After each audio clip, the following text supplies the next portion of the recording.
Жылыжай эффектісі жер бетінен шағылысқан жылудың атмосферадағы белгілі бір газдар арқылы ұсталып қалуы.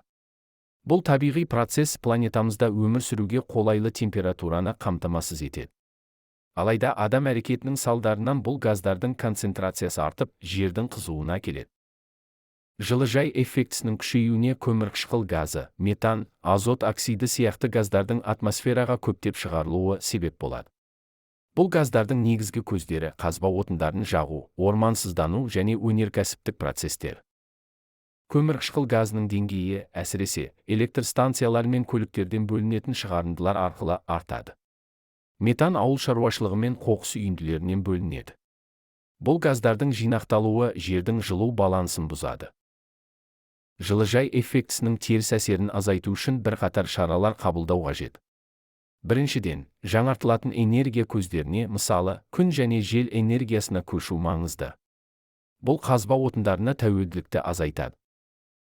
Екіншіден, энергия тиімділігін арттыру және орманды қалпына келтіру жұмыстарын жүргізу қажет.